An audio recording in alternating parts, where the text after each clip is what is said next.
Who arrived first? Was it you, your parents, or something else? I got there first. And about how long was it, if you know, between the time that you got there and the time that your parents arrived there with Ms. Roberts? Probably about 45 minutes.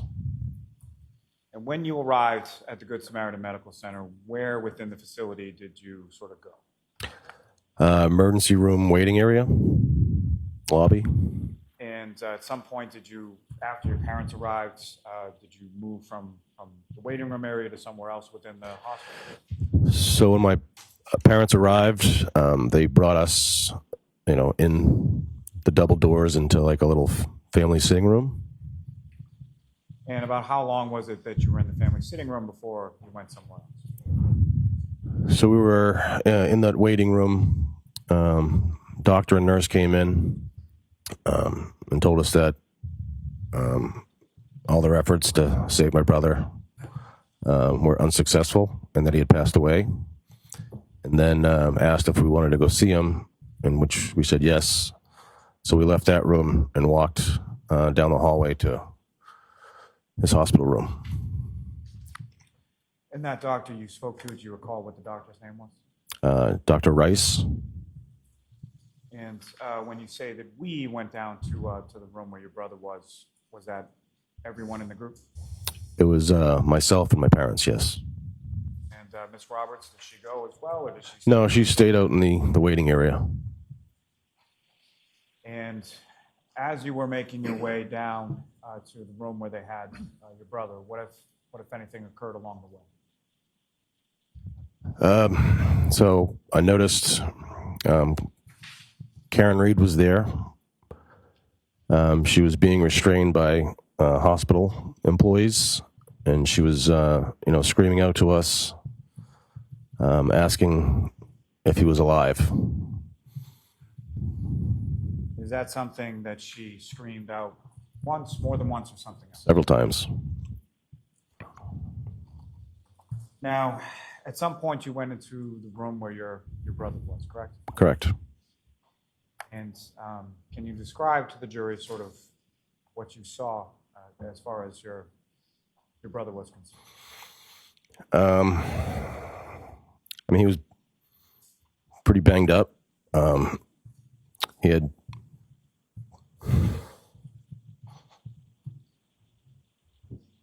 his eyes had swelled up. He had a breathing tube in, well, the mask anyway. Blood come down his nose, blood come down his mouth.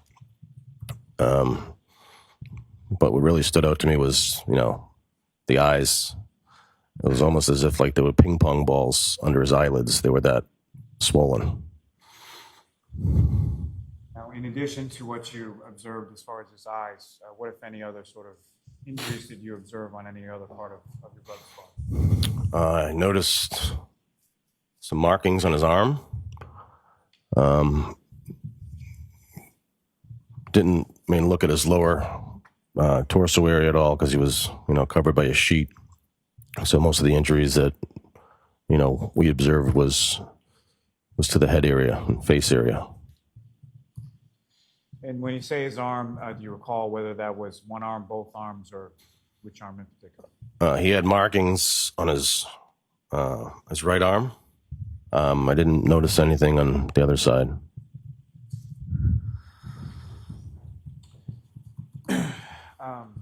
You spent some time privately as a family with your brother. At some point you left, is that correct? Yes, we were. I would estimate we were probably in the room with him for probably 20 minutes until we left. And after about that 20 minutes, you come back out to the hallway, and where are you going? We went back to the waiting area, trying to figure out, can we leave? Do we leave? So yes, we left. My mother drove with me. My father drove with Kerry Roberts. We went from the hospital at Good Samaritan in Brockton back to my brother's house in Canton. And if I could just take you back for a moment. So as you exit the room where your brother is and you come back out in the hallway, what, if anything, occurred at that point? Again, we saw Karen Reed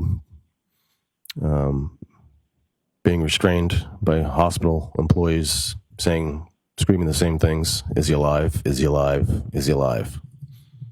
You, at any point, either before or after, respond to any of that screaming that you heard from the defendant? I actually blew her a kiss.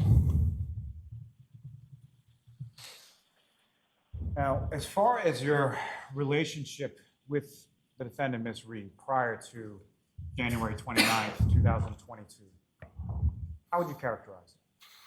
I thought we had a good relationship. I held her in very high regard. I thought she was a good influence on my niece and nephew. I appreciated all the help that she was providing to my brother with the kids. We'd go out together as, couples a couple times. She became very friendly with my wife, but I'd say overall we had a good relationship. As far as those positive feelings that you had in relation to the defendant prior to January 29th, 2022, had you expressed those to either the defendant or any member of her family?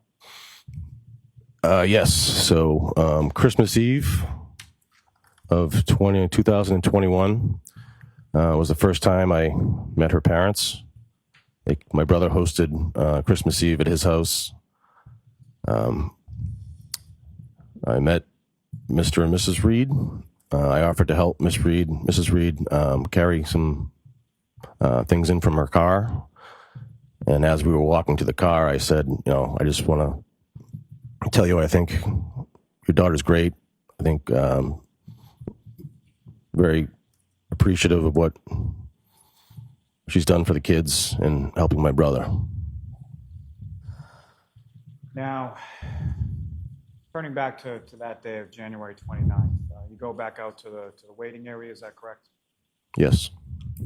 And what, if anything, happened? What did you see or speak to when you got out there? I saw her father, Bill Reed, come into the hospital. He was picking up Karen as we were pretty much exiting the hospital to head back to Canton. And did you have any conversation with him? I did not.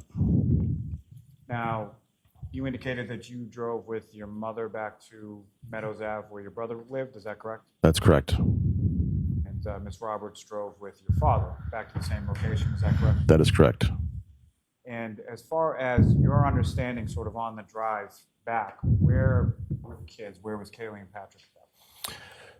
So Kaylee was picked up by Mike Camerano, who's Kaylee's best friend's father. Patrick was at a sleepover the night before, so he was still with the family at the house where he slept the night before. And you mentioned that the drive from your house from West Bridgewater to Brockton was somewhat difficult, correct? Very difficult. How would you characterize the drive from Brockton to your brother's house in Canton? I mean, at one point I said to my mother, I don't know if we're going to make it back. Visibility was terrible. Couldn't see the roads. We made it back. It was just very, very difficult. Probably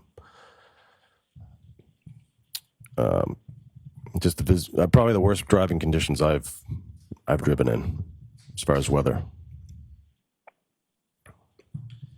And so then, at some point, you and your vehicle, Ms. Roberts and hers and your parents, you arrived at your brother's house in Canton, correct? That's correct. You know about what time of day that was? It was mid-morning, so maybe between 10 and 11 o'clock in the morning. And was there anybody present at the house when you arrived there? No. And at some point, did other people come over, as far as specifically I'm asking about the children? Yes, so Kaylee was dropped off shortly after we arrived. And then a little while after that, Patrick was dropped off from his sleepover. And at some point, you were tasked with informing the children what happened to your brother, correct? Correct. At some point after you left the hospital in Brockton, what, if any, conversation or what, if any, phone calls did you receive in relation to the defendant, Ms. Reed? Karen Reed called me, asked me if it was okay to come over and to see the kids, and I said sure. And do you know how long that phone call went on for? It was a quick phone call, maybe a minute. Like I said, she just asked if she can come over, and I said sure. And then she arrived at the house, shortly thereafter. When you initially arrived at the house, along with your parents and Ms. Roberts in her vehicle, what, if any, other vehicles did you observe sort of in the driveway at that time? I only noticed, I think, my brother's car. I mean, I don't even recall seeing any other cars. I mean, there could have been a car in the garage, but I didn't notice, really. Nothing stands out. What kind of car did your brother have? Chevy Traverse. What color was that, if you know? Like gray. And if you recall, when you first sort of arrived there, where was that vehicle parked in relation to the drive? I believe it was the right side of the driveway, all the way down to the end of the drive, like the top of the driveway. Now, you had the phone call with the defendant. You indicate it's fine for her to come over. You know about how long it was after receiving that phone call and when Ms. Reed arrived there? 20 to 30 minutes, maybe. And when she arrived at your brother's house, who, if anyone, was she with? She was with her father. And at some point, was there anyone else from her family that came over the house that morning? Her brother and his wife showed up shortly after she arrived with her father, yes. And how many cars, if you know, come in between sort of the... They each took separate vehicles, so 2 cars arrived. And Ms. Reed's vehicle, do you know where that vehicle was in relation to your brother's house at that time? It was either in the driveway or in the garage. I'm not positive. Okay. So fair to say it was at the house, correct? It was at the house, yes. So between the Reed family, there's 3 vehicles at your brother's house now, correct? Correct. Now, the defendant, you mentioned that you had met her father before on Christmas Eve, is that right? Correct. Had you met her brother or brother's wife prior to that day? No. And you were in the house when they arrived, is that correct? When Karen and her father arrived, I was shoveling the walkway out front. And in total, about how much time was the defendant at the house that morning when she came in? I would probably say about 30 minutes. And at that point, when the defendant arrived, was either Kaylee or Patrick or both home at that time? Yes. Kaylee had come home first, and then Patrick had come home. So I think Patrick may have come home while they were there. And you mentioned when they arrived, you were out shoveling sort of the front walk, correct? Yes. And when they arrived, did you go in the house with them, or did you continue shoveling or something else? I continued shoveling for a very short period of time, and went in the house like pretty much right after they did. And when you got in the house, what was it sort of that you were doing at that time? I mean, we had just told Kaylee what had happened, and we were waiting for Patrick to get home, so we were kind of just congregated in the kitchen. When you say we, who exactly are you talking Sorry, myself, my mother, my father. Was Ms. Roberts still there, or has she gone home? I don't recall. And so, in addition to yourself, your mother, and your father, Ms. Reed, her father, any other sort of members of her family, where were they within the house at that time? So mainly the kitchen at first. When Patrick came home, we kind of took him to like the side room where the kids hang out. Talked to him in that room, and then we were in the kitchen. Then Miss Reed and her father went upstairs, When you sat down with Patrick to tell him what had happened to your brother, who, if anyone else, was with you at that point? Karen Reed? And at some point subsequent to that, you went back to the kitchen, correct? Yes. And where was it that the defendant and her father went? Upstairs into the bedroom. And if you know, about how long were they in the upstairs area of the house? I would say 10 to 15 minutes. And them as they came down the stairs? Yeah, so I was on the phone a few times. So I didn't watch them walk upstairs, but I saw them come downstairs, turn the corner at the bottom of the stairs. She had some of her belongings that she had taken from the bedroom. And where did she go with those belongings? They left. Like I said, they were probably there for 30 minutes. They got in their cars and drove back to Dighton, Massachusetts. And when you say got back in their cars, you mentioned 3 cars that had been there in the driveway or in the area of the house, correct? Correct. When the defendant left, how many of those cars remained? 0. And as far as the weather conditions that you had mentioned that existed at the time that you drove from the hospital in Brockton to your brother's home in Canton, what, if any, improvement occurred with the weather during that time frame? None.